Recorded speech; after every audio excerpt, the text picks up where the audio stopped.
Bé, bona tarda, benvinguts a tots i a totes en aquesta segona jornada d'aquest curs d'història que anomenem La cacera de bruixes, converses 400 anys després. Avui ens acompanya la Doris Moreno, que ens parlarà de la cacera de bruixes a Terrassa i la Inquisició. Veuran que estem la Doris i jo només. Hi havia d'haver en Joan Soler, però el vull disculpar perquè molt a pesar seu no ens pot acompanyar per un tema de salut. Per tant, estarem totes dues i serà la Doris tota sola qui ens farà la conferència. Bé, 4 pinzellades sobre la Doris Moreno, a part del goig que a mi m'ha fet retrobar-la després de molts anys. Som companyes d'una generació. Efectivament. Fa uns quants anys, no cal dir quants, és igual. És igual. Bé, la Doris és historiadora, actualment és professora de la Universitat Autònoma de Barcelona i jo diria que és una de les millors i més brillants investigadores pel que fa a tot el tema de la Inquisició. Ella ha realitzat nombrosos estudis a Terrassa sobre bruixeria, però també, potser una cosa menys coneguda, n'ha fet a Montblanc, a la Conca de Barberà. Potser una mica, perquè allà esdevé el 1548 un episodi sobre cacera de bruixes que està protagonitzat per en Joan Malet, que n'era un caçador de bruixes. Ha escrit nombrosos articles a moltes revistes especialitzades, però també ha escrit diversos llibres, com és La invenció de la Inquisició, Representació i realitat de la Inquisició a Catalunya al conflicte de 1568 o Casiodoro de la Cruz, Libertat i tolerància a l'Europa del segle XVI. Ha participat també, juntament amb d'altres historiadors, en edicions com Fe i càstig, Investigacions i consistoris calvinistes en el món modern, Jesuïtes i imperis d'ultramar, segle XVI al XX, o la Inquisició, els jutges de Déu, entre molts d'altres. Precisament, enguany, ella està coordinant una obra que, bé, en breu veurà la llum, crec que el mes que ve, oi? Que es tracta del llibre Terrassa, bressol d'enginyers. És una obra on hi participen historiadors de la talla d'en Manel Márquez, d'en Bernat Hernández, d'en Josep Puy o de la Sílvia Carbonell. Ella en fa tota la coordinació de l'obra, com ja he dit, i l'objectiu d'aquesta és una mica posar en valor el paper dels enginyers com una mica eix vertebrador dels estudis superiors a Terrassa. Deixin-me que acabi amb un petit paràgraf que és una mica el pròleg que escriu el catedràtic Ricardo García Cárcel,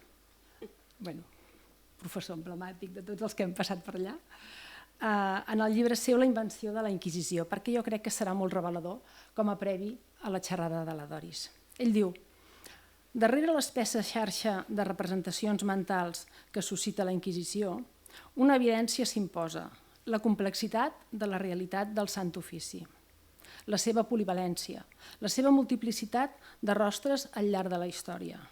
A més, la més gran lliçó deduïble d'aquest llibre és que la clau última de l'anomenada invenció de la Inquisició ha estat la impossibilitat de comprendre la complexitat d'aquella institució per part de les seves víctimes i la incapacitat per explicar-la o justificar-la convincentment per part dels inquisidors.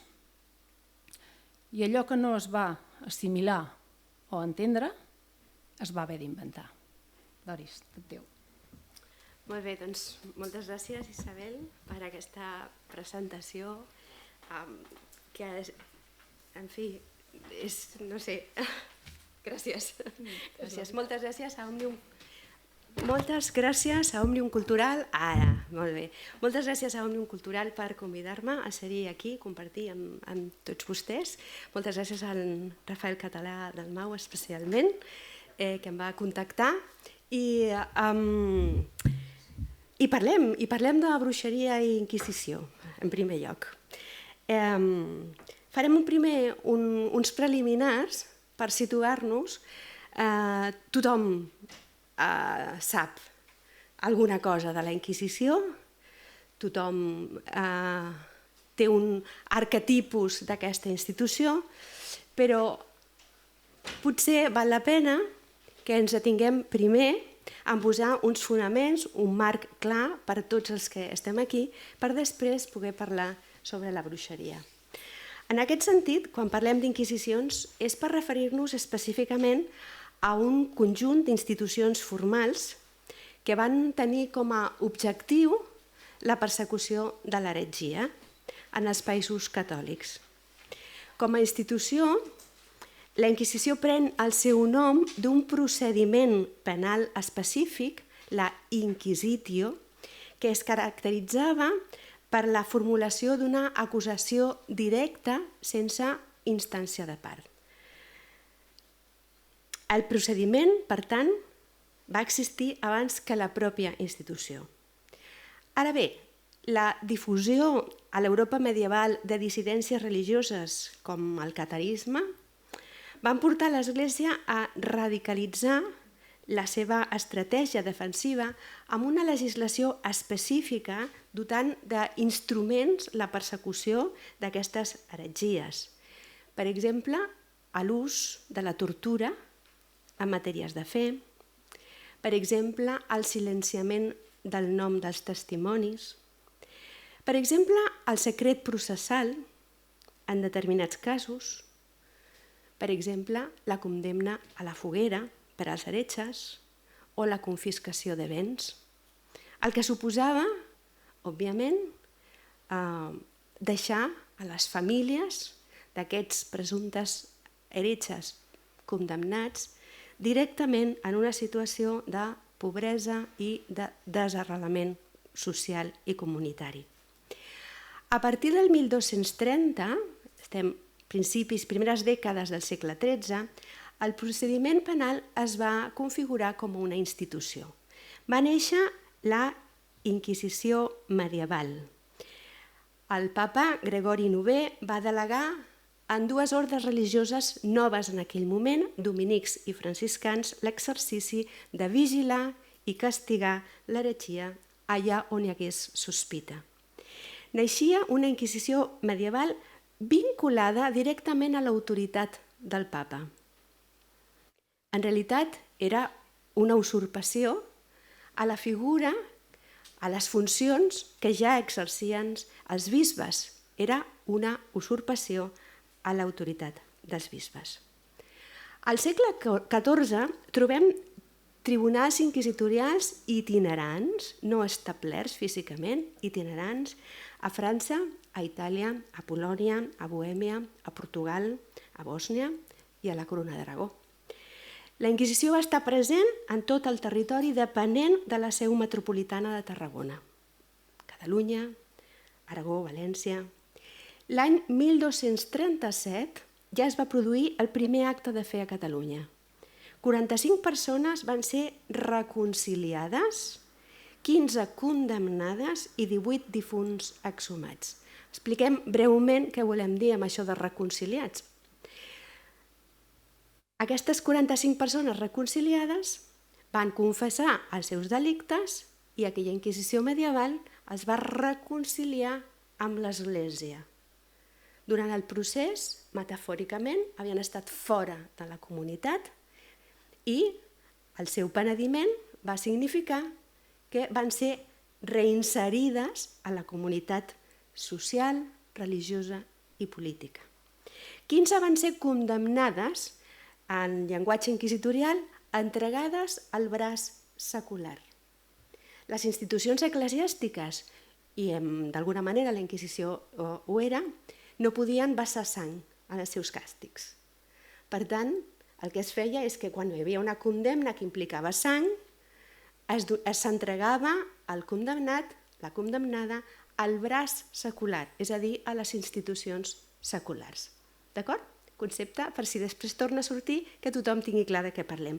I 18 difunts exhumats, perquè aquests difunts, aquests morts, van ser acusats del delicte d'heretgia, en el procés van ser condemnats i en el càstig calia exhumar els seus ossos i cremar-los públicament.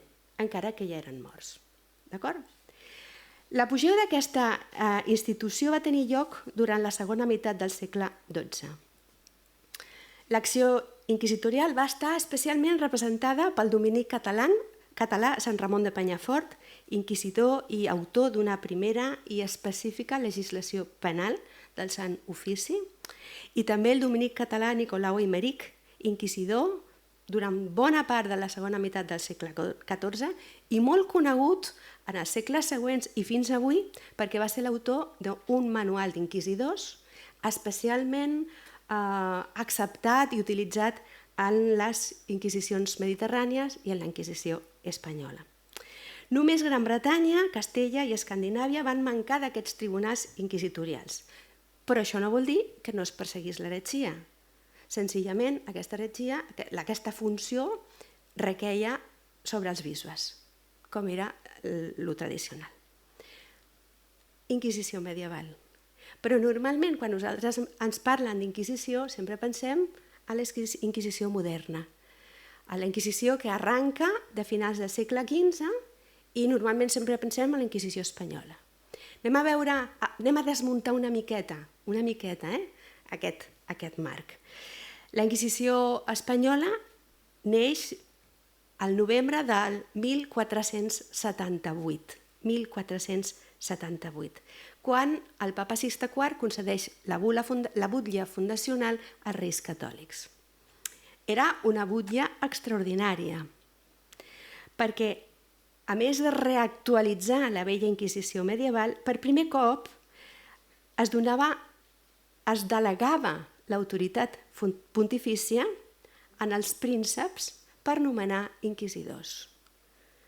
I aquesta delegació és prou important, perquè al fer-ho així, els inquisidors se situaven sota l'òrbita real de fidelitat i, per tant, adquirien una doble finalitat, la del papa i la del rei. Prou important quan després es parli de quina és la naturalesa de la Inquisició. Va ser un tribunal al servei de l'Església o al servei de l'Estat? Pregunta que deixarem aquí. La Inquisició espanyola va estar vigent fins a l'any 1833. Des del 1478 fins al 1833. 300 anys. Ara, també es va crear una Inquisició portuguesa, que va néixer l'any 1536, uns anys després, i que també es va estendre, com l'espanyola, per totes les possessions colonials portugueses, al Brasil i fins a la Índia. Trobem, per tant, un tribunal de la Inquisició portuguesa a la Índia. Aquesta Inquisició portuguesa va sobreviure fins al 1821, uns anys abans que la Inquisició espanyola. I finalment tenim una Inquisició romana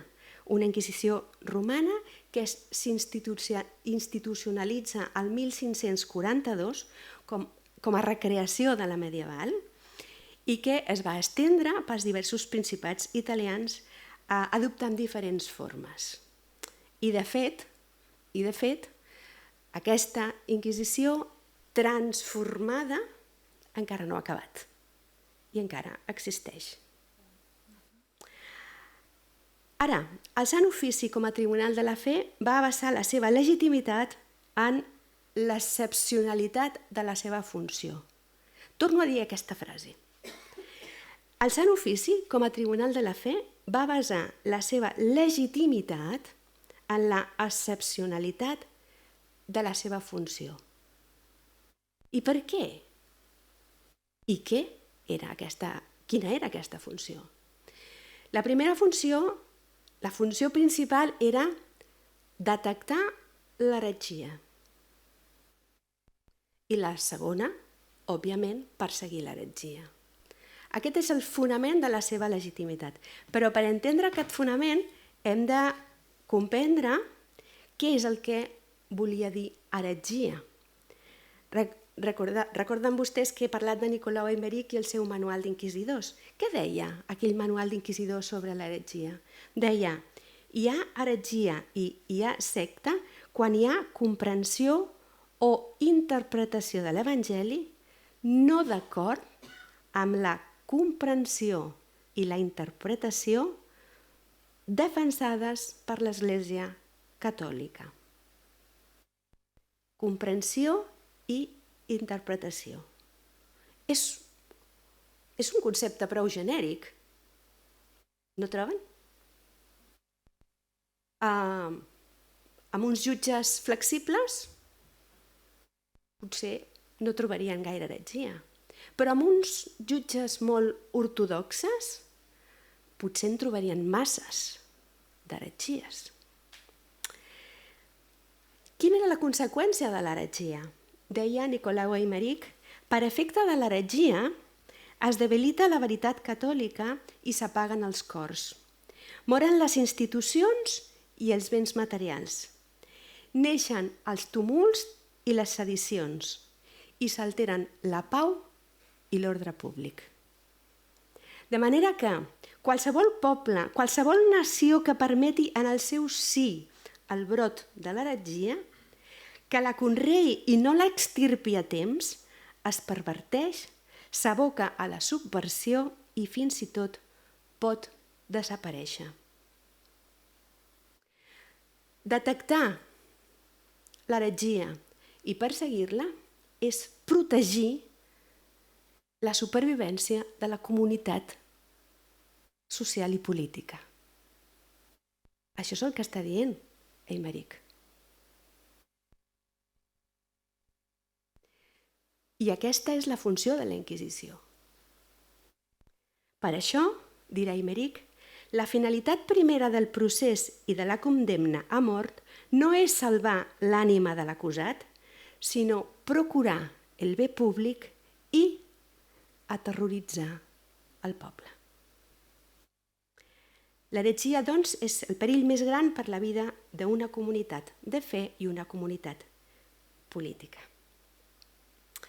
Davant la seva raó de ser, com els deia, la persecució de l'heretgia, els inquisidors van reivindicar sempre la seva autoritat superior. Depenien del papat com a autoritat legitimadora en l'àmbit eclesial i depenien dels monarques en la seva estructura, en el seu funcionament i en el recurs al braç secular. Recordin el concepte? El braç secular.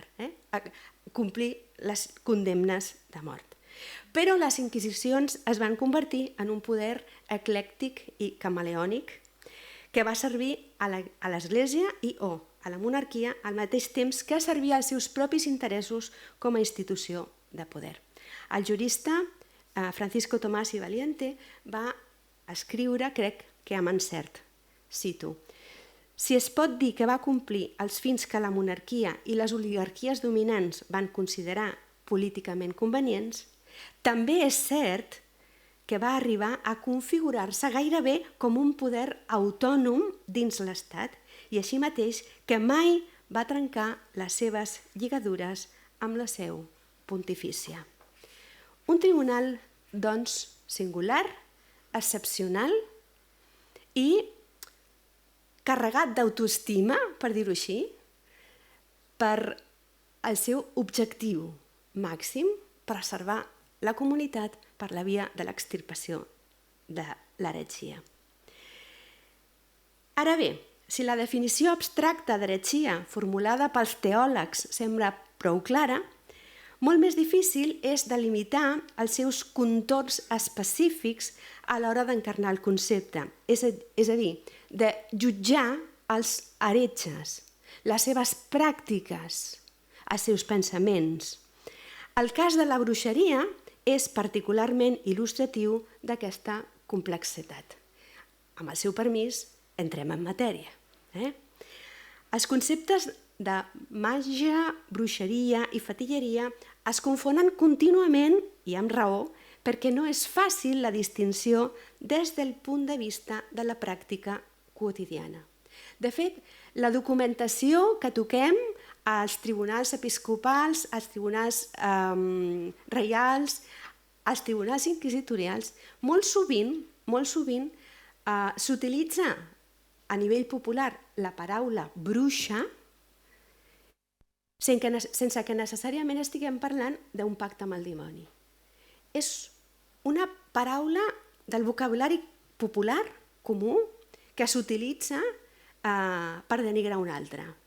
De fet, crec que va ser fa 15 dies, no? En el Congrés dels Diputats, precisament va passar això. Ara bé, des del punt de vista del discurs de l'elit, de la cultura sàvia, el que podem dir és que la codificació de la bruixeria com una heretgia va conèixer almenys 3 etapes.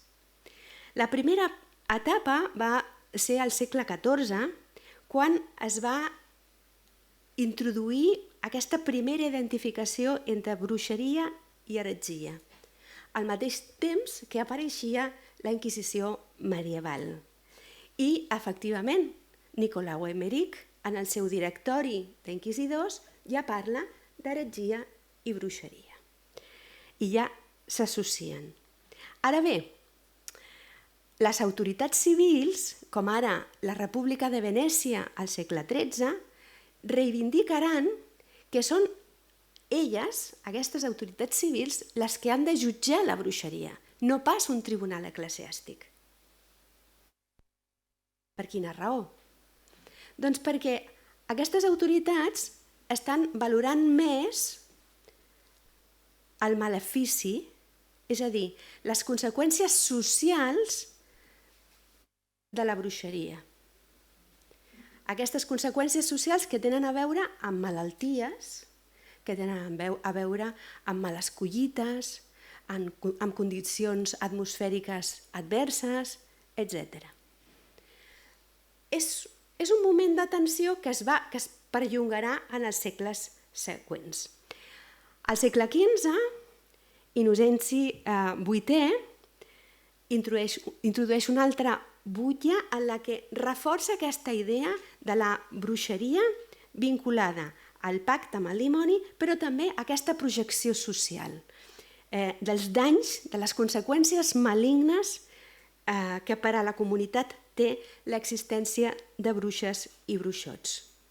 Sempre a partir del pacte amb el diable. És ara en aquest moment quan també s'escriu i es difon moltíssim, ja estem en temps d'impremta, el Malleus Maleficarum, un manual fet per 2 inquisidors alemanys, Kramer i Sprenger, que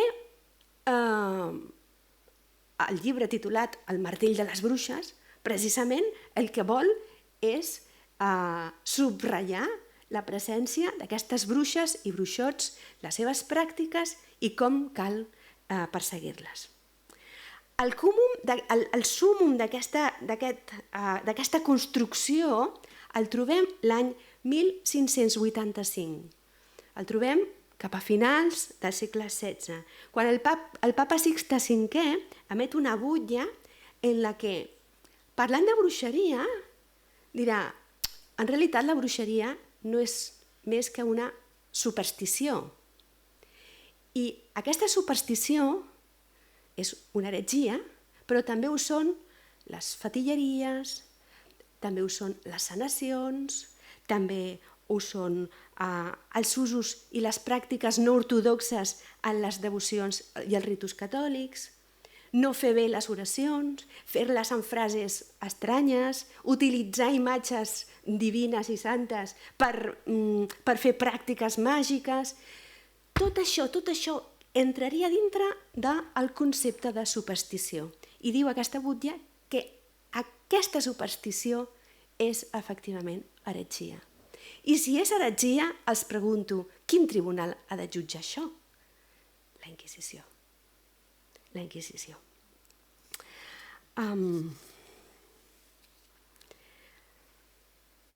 Però, evidentment, aquest catàleg de supersticions no significa que tots els conceptes siguin homogenis. La bruixeria implica pacte amb el dimoni. Des d'aquest discurs intel·lectual, insisteixo, perquè no és el mateix que el discurs popular. Pacte amb el dimoni. Però i la fatilleria? La fatilleria no necessàriament significa pacte amb el dimoni. D'altra banda, tenim màgia blanca i màgia negra. La màgia blanca, de la que s'obté un benefici. Màgia negra, de la que només s'obtenen danys i perjudicis a les persones. Per tant, estem parlant d'una sèrie de conceptes que en el discurs intel·lectual, en el discurs savi, en els dogmes religiosos, se'n fan abstracció, es delimiten conceptualment, però que clarament tenen espais d'intersecció. Espais d'intersecció. La qual cosa no posa les coses fàcils pels jutges. Per altra banda, afegim un altre element més en aquest moment al segle XVI. I l'element és precisament que, a rebuf de l'inici de la reforma protestant, el diable, Satanàs, que ha tingut un paper important durant l'edat mitjana, ara agafa protagonisme. Perquè en una església fracturada, i quan dic església hem de pensar en el concepte d'església de l'època, l'església era tota Europa. Es parlava d'un príncep, una fe, es pensaven que Carles V seria l'emperador d'una universitat cristiana, d'un món cristià. En aquest marc es produeix la fractura protestant. I per molts teòlegs, i per molts juristes, i per molts creients de peu, aquella fractura va ser una fractura marcada per Satanàs. Els van acusar els uns als altres de pacte diabòlic. I en aquest marc sorgeixen una multiplicació de manuals demonològics. Manuals que expliquen qui és el dimoni, què fa el dimoni, com actua sobre les persones. És més, quants dimonis n'hi ha? Multitud de dimonis, multitud de pràctiques, especialització dels dimonis, etc. Bé, el discurs estava fet i estava tancat. Anem a veure, aquest delicte de bruixeria i de superstició, quines instàncies l'havien de jutjar? Si era heretgia, òbviament, només la Inquisició. Això va passar a la Corona de Castella, perquè ja no havien tingut Inquisició medieval.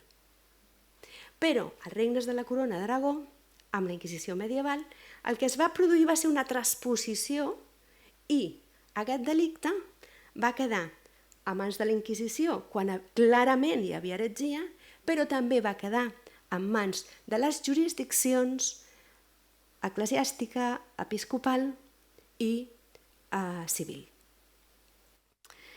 És per això, suposo que a la sessió anterior ja els hi van comentar, és per això que quan parlem de bruixes i comencem a fer la relació de víctimes, la immensa majoria d'aquestes víctimes no va ser jutjada ni condemnada pels tribunals del Sant Ofici, sinó, fonamentalment, per les jurisdiccions episcopals i, sobretot, civils. Jurisdiccions civils que també podien ser religioses. En fi, és una cosa que complica una mica la història, però bàsicament és això. Veiem què va passar amb la Inquisició. La Inquisició va assumir molt tardanament el monopoli jurisdiccional sobre la bruixeria. En les primeres dècades, per exemple, al Tribunal de València només es van processar 6 persones. L'explicació d'aquest desembarcament tardà de la Inquisició en el delicte de bruixeria s'explica en funció de que la Inquisició va arrossegar dubtes molt seriosos respecte a si tot sortilegi implicava necessàriament l'existència d'heretgia, és a dir, de pacte amb el dimoni. Hi ha algunes fites importants que ens expliquen els dubtes que la Inquisició, que el Consell de la Suprema Inquisició, que era en la piràmide inquisitorial la màxima autoritat, presidida per l'inquisidor general, hi ha algunes fites que ens expliquen una mica com va anar resolent aquests dubtes. La primera fita és quan apareixen unes presumptes bruixes a Logroño i el Tribunal de la Inquisició de Logroño comença a actuar allà. L'inquisidor general convoca una comissió i en aquesta comissió, que es reuneix a Granada el 1526, junta teòlegs i juristes per debatre què cal fer amb aquestes situacions. Fixin-se bé en aquesta contraposició, teòlegs i juristes, perquè els teòlegs tenen una mirada sobre el tema i els juristes tenen una altra. I contínuament veurem en un moment com això es va entrecreuant. En aquesta comissió de Granada de 1526, la majoria dels assistents tenen clar que aquests episodis de bruixeria molt probablement eren il·lusió del dimoni, una il·lusió imbuïda en les ments femenines. La solució més eficaç, llavors, havia de ser l'educació i la discreció en el tracte de les acusades. Cal dir que, tot i que el Consell de la Suprema Inquisició va assumir aquest criteri, molt més difícil va resultar que els inquisidors de tribunals el posessin en pràctica, en part per la força de l'entorn local. I això és un aspecte molt important a tenir en compte.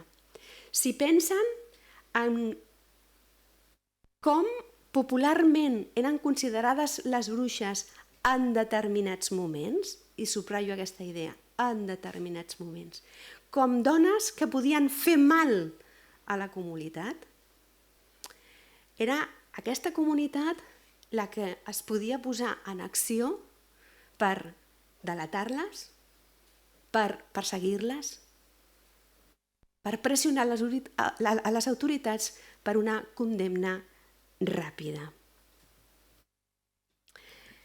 De fet, d'aquell informe que va sortir d'aquella comissió, el Consell de la Suprema Inquisició va demanar el control absolut sobre tots els processos incoats, amb la centralització de les sentències i, a més, poder vigilar de prop tots els processos.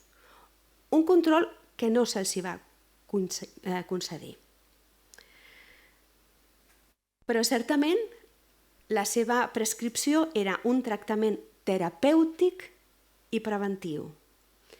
Els inquisidors havien de fer que les condemnades i els condemnats, perquè també hi havia alguns homes, anessin a missa tots els dies de festa, algun dia entre setmana, se'ls havia de predicar en la seva llengua, per contraposició no al castellà sinó al llatí, coses clares y devotas, y s'havia de procurar que los que de estos son pobres sean socorridos para que no hagan maldades por necesidad.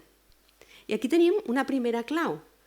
Els inquisidors, en general, trobaven que bruixeria, fetilleria, eren pràctiques de gent inculta, eren pràctiques del poble, eren pràctiques sense enjúndia herètica.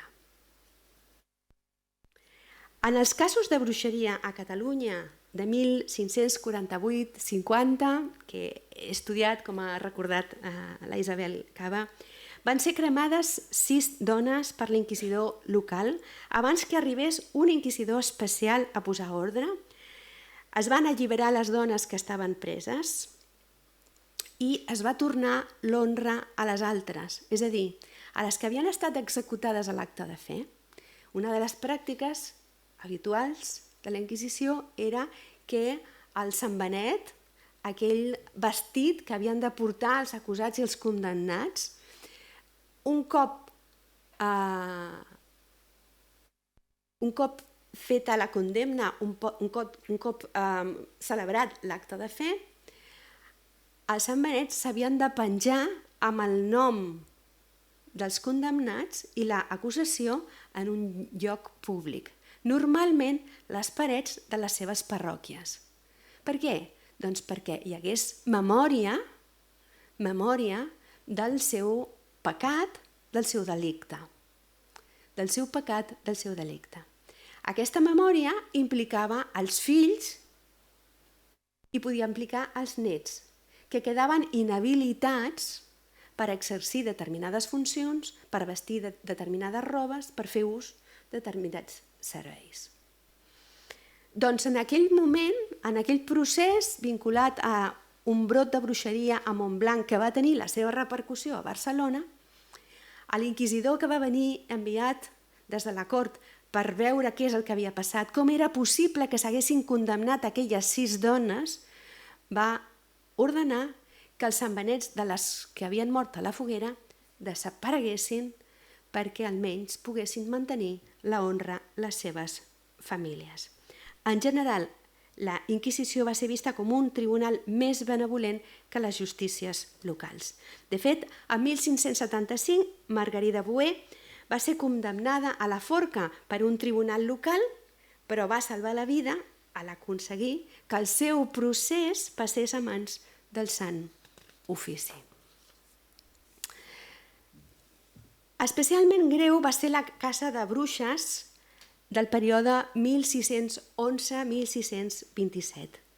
L'impacte d'aquest últim episodi va ser absolutament brutal.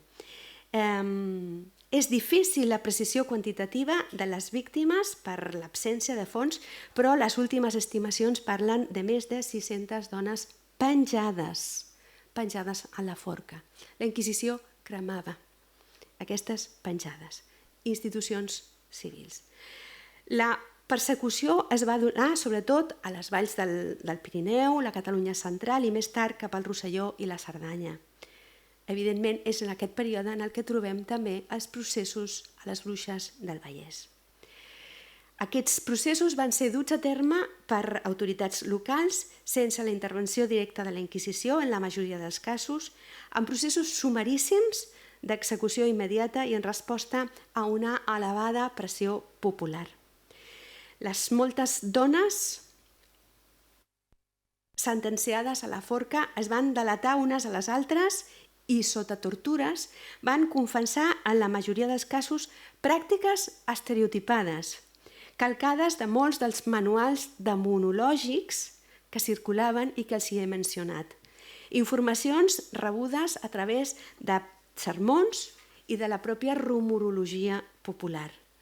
Quins eren aquests ítems? Viatges nocturns, ungüents que permetien passar pel pany de la porta o per les finestres i fer vols nocturns, transformació en animals, celebració del sàbat, submissió al dimoni en forma de cabró, relacions sexuals amb el dimoni inverses. Fixem-nos, per exemple, en el cas de Terrassa, en uns episodis rememorats ja al segle XIX per Josep Ventalló, molt ben estudiats per l'Ismael Almazán i recentment recopilats per Joan Soler, als quals seguirem en els propers minuts. El primer cas significatiu que apareix en la documentació és el de Joana Parés, processada per les autoritats locals, el batlle de Terrassa i el seu consell, a petició del Consell de la Vila de Terrassa l'any 1602, tot just quan acaba de començar el segle XVII. És una dona d'origen francès, instal·lada a la vila des de fa uns 10 anys. Té 40 anys i és vídua. Té problemes amb la justícia, petits furts, probablement deguts a una situació de pobresa extrema. Els rumors populars de que és bruixa ja fa mesos que corren per la vila. Sembla que les seves declaracions van ser a més de domini públic, perquè se li va fer un procés, va ser condemnada a desterrament pel batlle en una cerimònia pública en la que molt probablement es van llegir amb detall els motius de la seva sentència. Algunes de les dones que veurem condemnades 10-15 anys després probablement van ser-hi testimonis.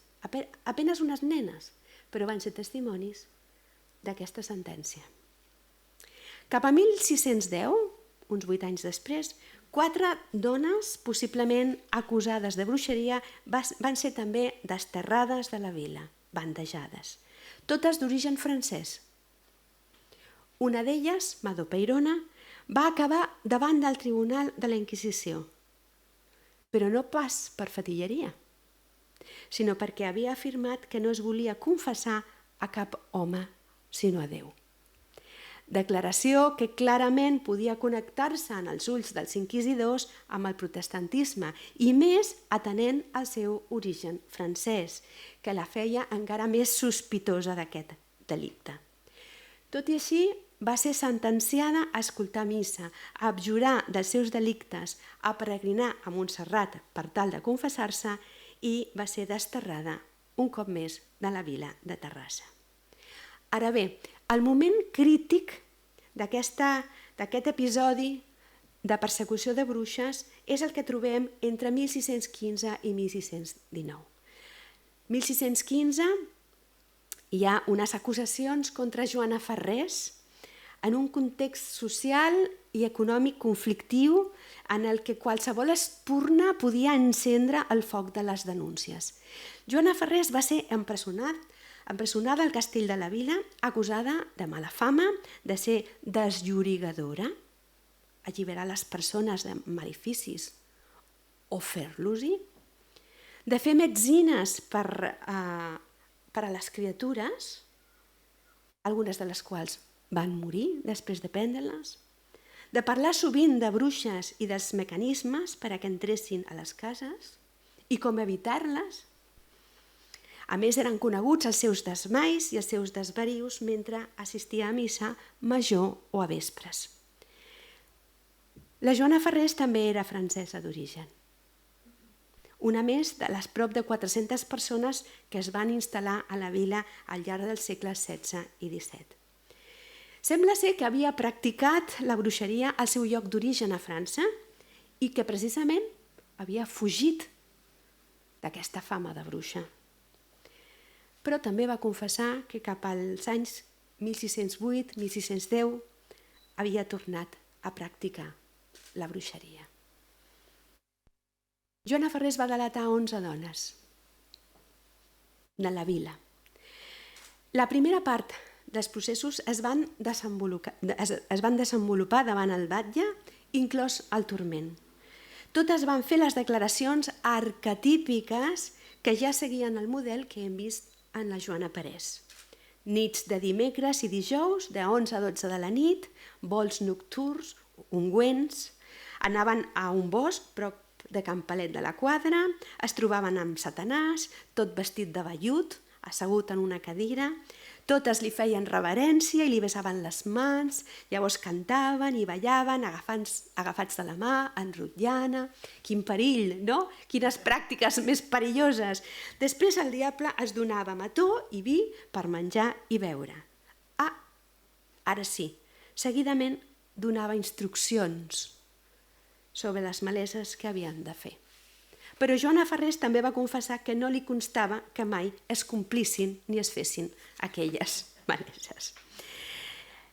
I les confessions variaven respecte a aquest ús dels ungüents, si abans d'anar al bosc o després, etc. Ara, la Inquisició va reclamar els processos i les acusades van ser conduïdes a Barcelona. Allà, Joana Ferrés va reconèixer els mateixos fets, però també, a l'aplicar-li tortura, va reconèixer que havia besat la mà de Satanàs fent-li reverència, per tant, havia adorat el diable. Els gestos són importants en aquestes descripcions.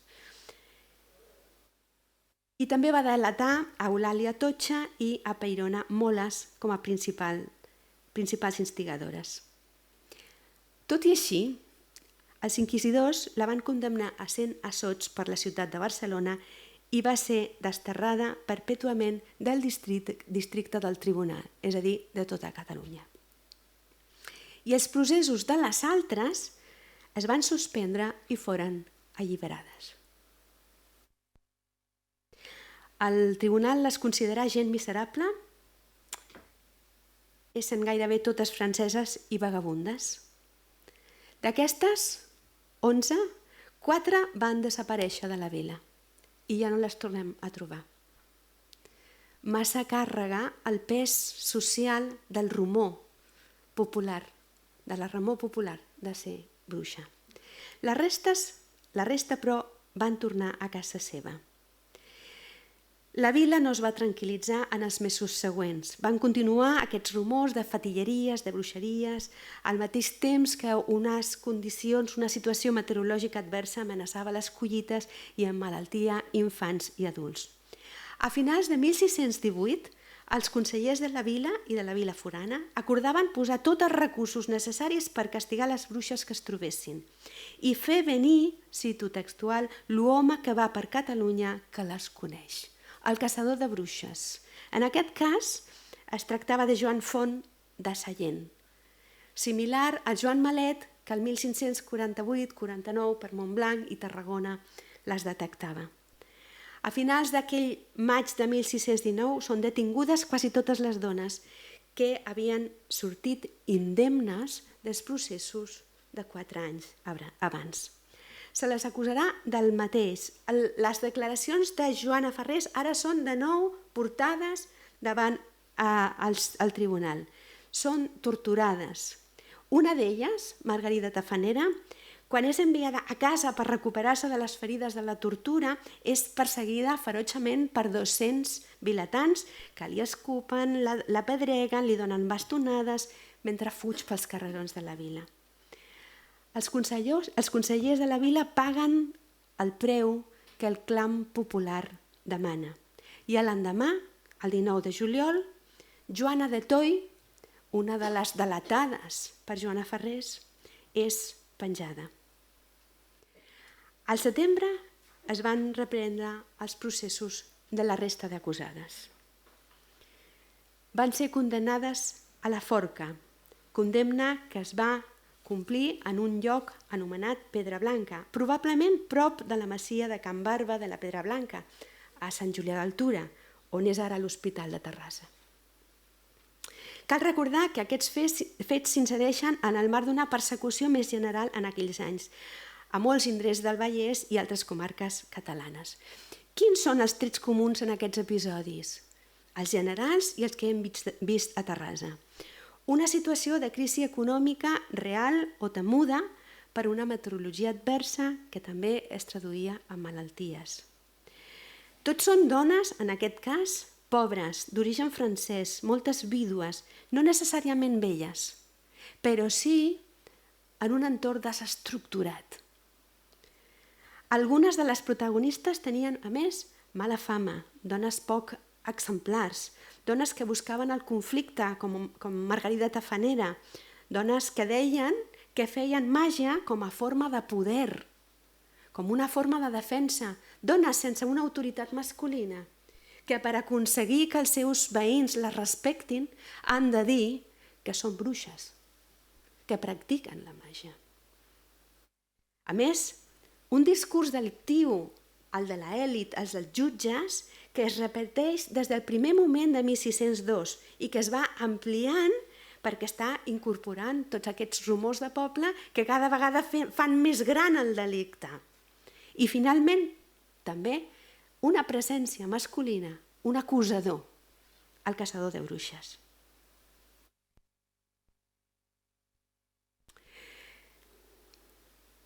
Aquestes dones van morir i diu Joan Soler que a partir de 1622-23, en el cas de Terrassa, aquesta persecució es va anar minvant.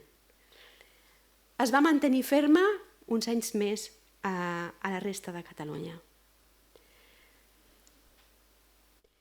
La complexitat del delicte, la intervenció de diverses jurisdiccions, l'extensió geogràfica, l'àmplia por social provocada i els procediments brutals de les autoritats locals van espantar fins i tot a la més alta classe política. Un dels teòlegs més prestigiosos de la Barcelona d'aquells anys era el jesuïta Pere Gil i Estalella.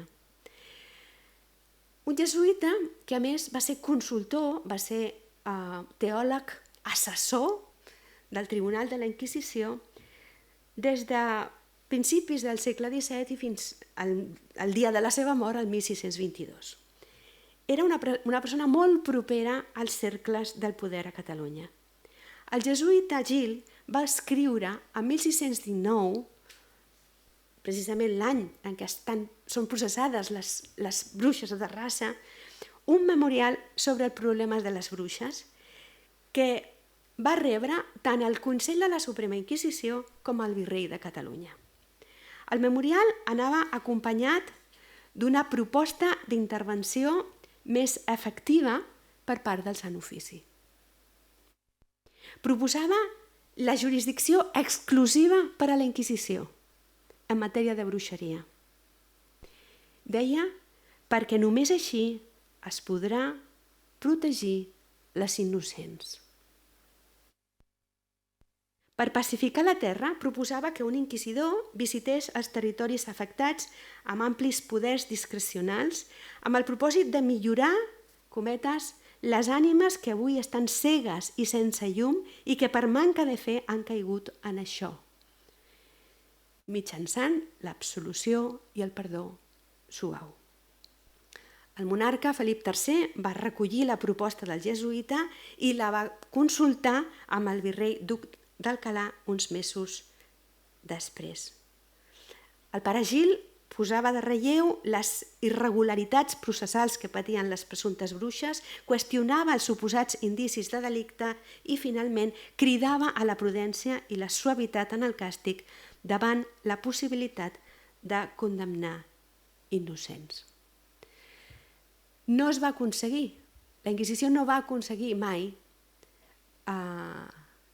el monopoli dels processos de bruixeria a la Corona d'Aragó. I, de fet, en els tribunals de batllia, en els tribunals diocesans, es continuen, tenim restes documentals d'aquests processos. Però, certament, sí que la Inquisició va obrir un debat i va tenir una posició forta al subratllar que s'estaven cometent terribles injustícies al penjar aquelles dones, sense ni tan sols un procés just. Sembla una incongruència parlar d'Inquisició i de procés just, no? Però és el que el pare Gil estava dient en el seu memorial al Virrei de Catalunya i al Consell de la Suprema. Acabem. Només algunes xifres. A la llum de les fonts inquisitorials, la caça de bruixes a Espanya i a Catalunya va ser una caça menor. En el període 1550-1700 són 3.532 les persones, no només dones, processades per superstició, que inclou bruixeria, fatilleria i totes les variants esotèriques. En percentatge, un 7,9 respecte al total de processats en aquest període a tota la monarquia hispànica. A Catalunya, el total de processats per supersticions va ser d'un 7%. En conjunt, el nombre de condemnats a mort va ser al voltant de l'1%. Vinguem un moment a la ciutat de Barcelona, que és el gran pols urbà de Catalunya. Més d'una quarta part d'aquests 419 processats per superstició corresponen a persones que estan a Barcelona. Més d'una quarta part. Del total d'acusats tenim 311 sentències conegudes, de 419, 311. I gairebé un 50% van ser absolts, suspesos de la sentència o van tenir reprensions molt lleugeres. A l'extrem més greu es van produir les relaxacions al braç secular, les condemnes a la foguera que hem citat de 1549 i que ràpidament van ser curtocircuitades pel Consell de la Suprema. Barcelona és un dels pocs tribunals en què els delictes de superstició foren comesos més per homes que per dones i amb una altíssima participació de religiosos, al voltant del 75%. La qual cosa ens trenca, en primer lloc, alguns esquemes i després ens parla d'una realitat que hem de tenir present quan parlem de bruixeria, de màgia, de fetilleria. I és la realitat a la que vivien els homes i les dones de l'antic règim. Una realitat en la que la vida física, material, natural, estava permeada pel món religiós. De tal manera que es podia ser perfectament cristià al mateix temps que es feien totes aquestes pràctiques màgiques, entre cometes, com posar l'escombra darrere la porta perquè no passi el diable, tenir els alls a mà perquè puguin fugir els mals esperits, etc. És a dir, parlem d'una societat en la que no hi ha una separació entre el món físic i el món sobrenatural, entenent sobrenatural el món de la religió, però també totes aquestes pràctiques. El diable és una figura viva i real a la vida quotidiana de totes aquelles persones. Bé, podem parlar de racionalisme de la Inquisició davant aquestes xifres i, per contrast, amb la cacera de bruixes centreeuropea? El cert és que no.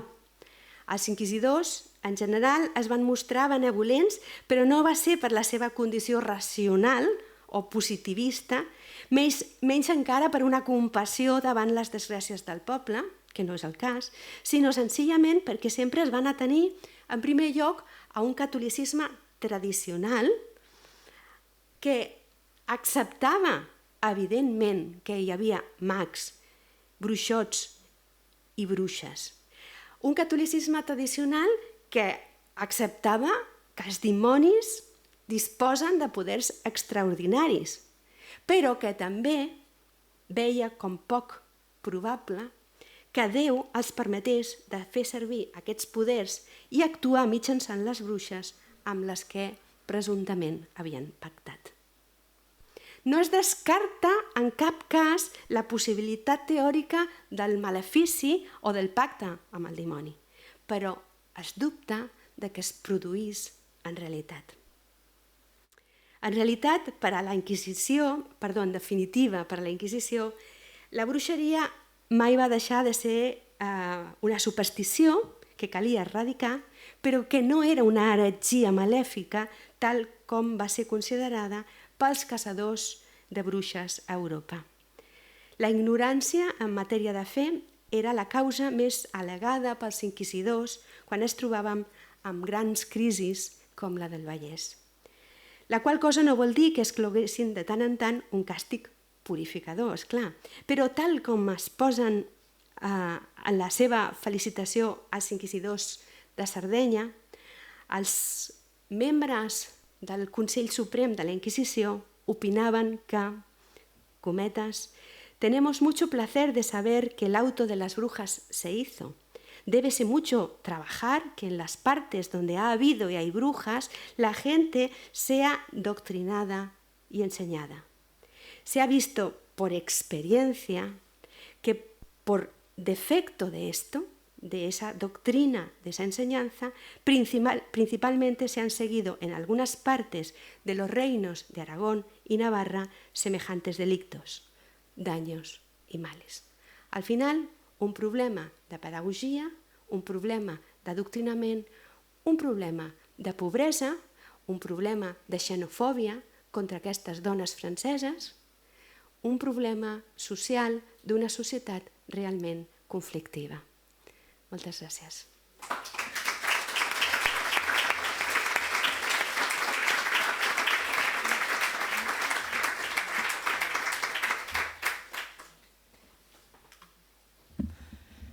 Bé, moltes gràcies, Doris.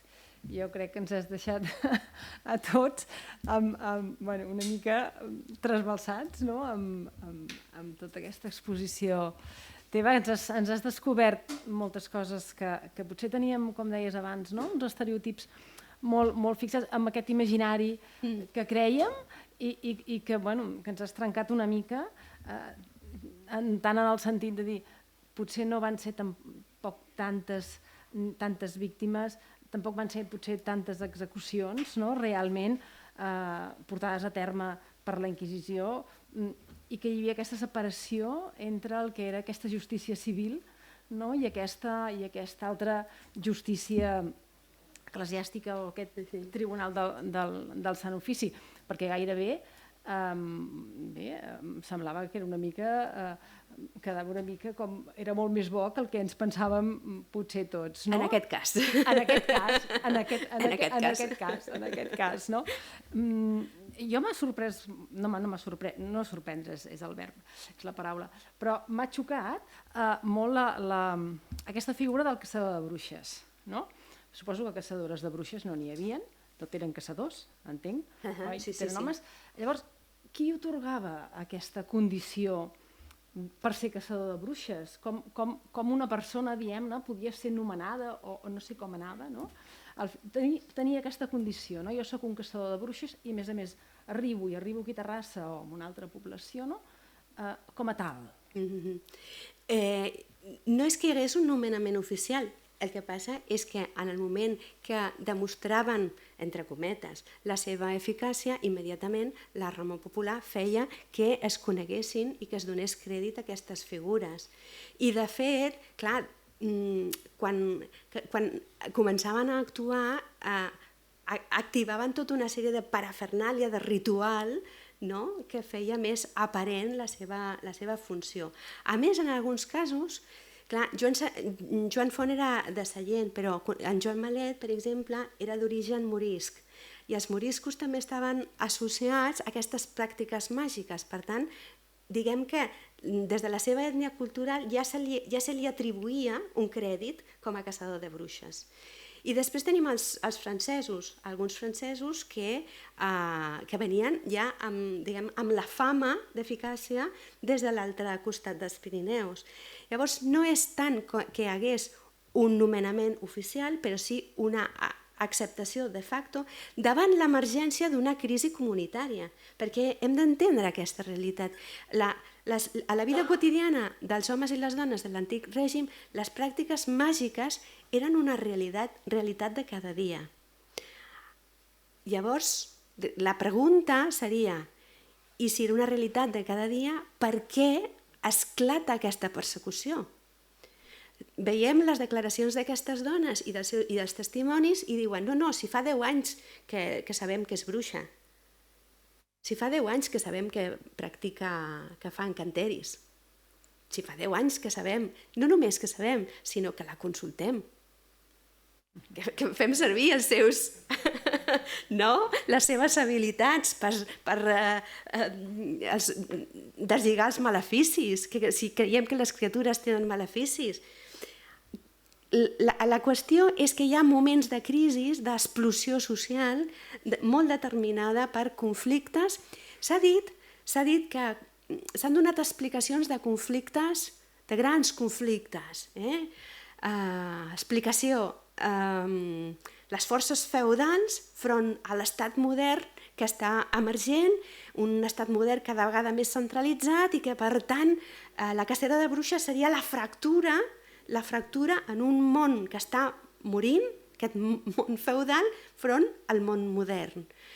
S'han donat explicacions de tipus socioeconòmics d'àmbit general, no? La guerra dels 30 anys, la petita edat de gel, i totes aquestes explicacions serveixen per comprendre, però hi ha una explicació que és l'explicació des de baix, no és la gran explicació dels grans processos, és l'explicació des de baix, que és modestament el que he intentat subratllar, que és la conflictivitat social latent que hi ha en aquesta societat d'antic règim. D'alguna manera, diria, ens hem civilitzat molt, per donar un toc d'optimisme. Tenim encara uns minuts. Si algú vol fer una pregunta...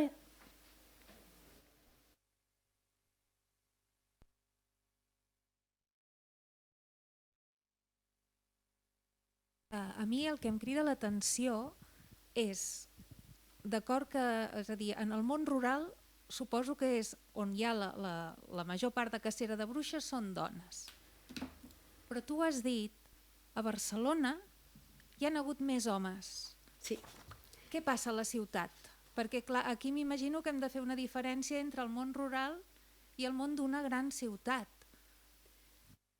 Sí, no, efectivament. De fet, la historiografia francesa, quan va començar a abordar aquests estudis, va fer una distinció entre la bruixeria de muntanya i la bruixeria urbana, la bruixeria del pla, més que urbana, la bruixeria del pla. La bruixeria de muntanya, que connectaria directament amb la bruixeria centroeuropea o dels Pirineus, Zugarramurdi, les caceres de bruixes de Navarra, etc. Seria una bruixeria en la que hi ha una component de pacte diabòlic més fort, una pràctica del sàbat més fort,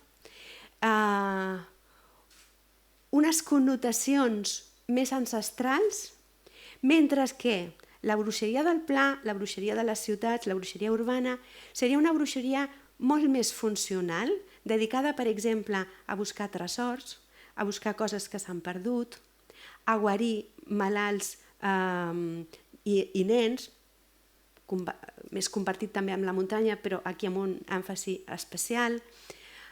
Unes pràctiques màgiques que també estarien vinculades, per exemple, a les pràctiques adivinatòries, a l'astrologia, la nigromància.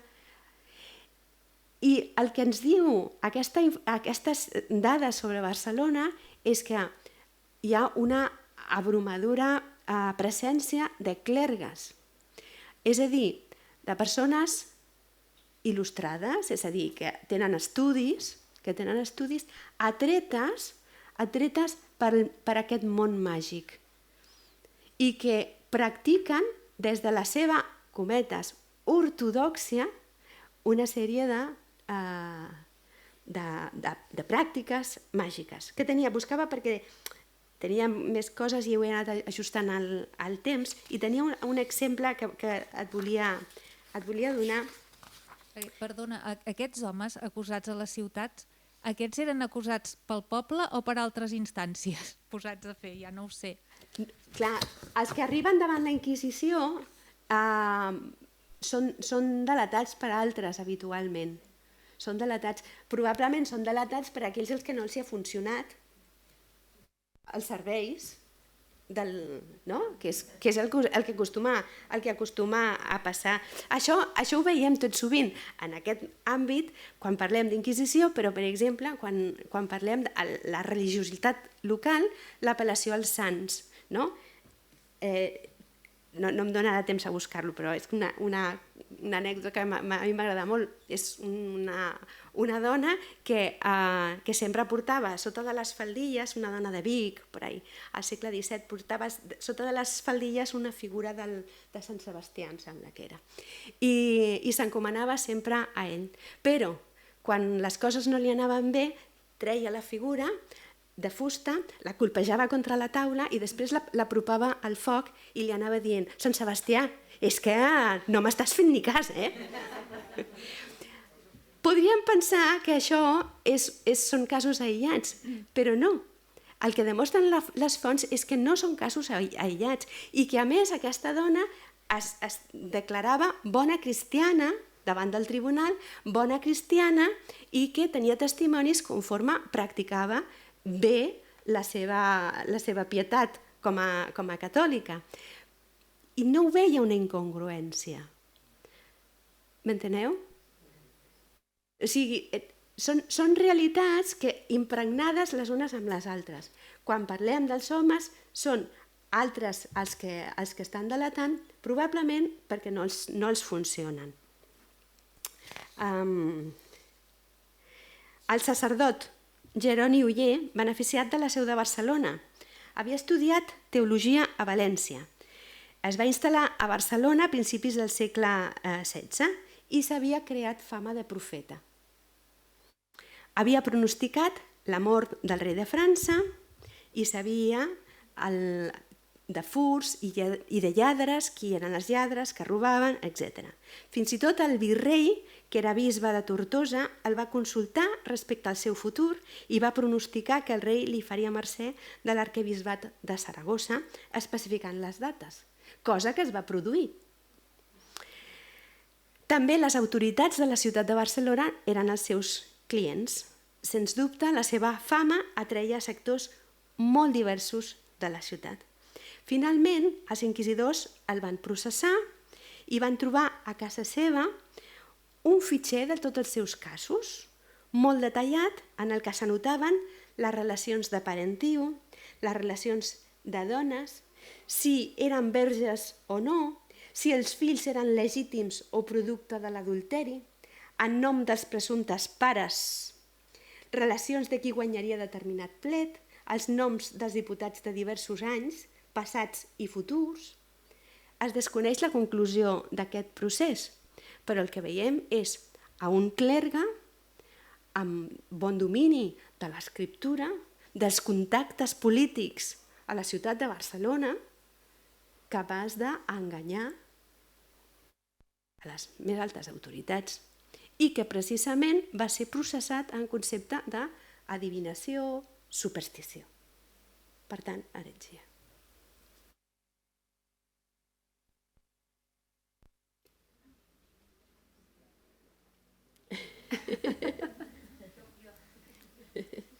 Jo continuo preguntant. Fins a quin punt, perquè jo he llegit alguna coseta, les dones que sempre, doncs clar, a l'edat mitjana, la transmissió als naixements, qui assistia sempre eren dones. A partir de quin moment això canvia? És a dir, neixen els metges, no sé, la medicina, si pot tenir alguna cosa a veure també el món de la bruixeria, amb aquest traspàs de que potser les dones van anar deixant enrere, no sé, potser millor són dones més amb poder adquisitiu més alt, però hi ha alguna relació amb el traspàs de que sempre hi havia hagut aquest coneixement ancestral que es passaven les dones i que es procuraven per les embarassades, els naixements? Sí, tradicionalment a les parts havien assistit les dones com a llevadores. Moltes d'aquestes llevadores, hi ha estudis a més d'un grup de la Universitat de Barcelona, estudis molt solvents sobre el tema, moltes d'aquestes llevadores a més tenien coneixements de les herbes, dels voltants, i eren capaces de fer medicines i d'ajudar els seus veïns. Les llevadores, el protagonisme d'aquestes dones ajudant altres dones a parir arriba fins al segle XVIII, moment en el què els metges, hi ha col·legis de gremis de metges al segle XVI, però els metges es constitueixen com una corporació i a partir d'aquest segle comencen a criticar les llevadores d'intrusisme professional, perquè òbviament ells són els que tenen el coneixement lletrat, mentre que les dones són llevadores, són dones del poble que no tenen el coneixement. Aquesta divisió es produirà cap al segle XVIII. Arrenca abans, però es consolida al segle XVIII. I després, en l'últim segle, s'ha recuperat. El protagonisme de les llevadores en aquests moments, el seu prestigi, la seva funció és molt més important. Bé, doncs, moltíssimes gràcies, Doris, de debò, per acompanyar-nos avui, per il·lustrar-nos tant. I, bueno, la veritat és que ens has deixat allò amb ganes de més. No sé si massatge fans. Moltes gràcies i moltes gràcies a tots. Gràcies a vosaltres. Moltes gràcies. Gràcies a vosaltres.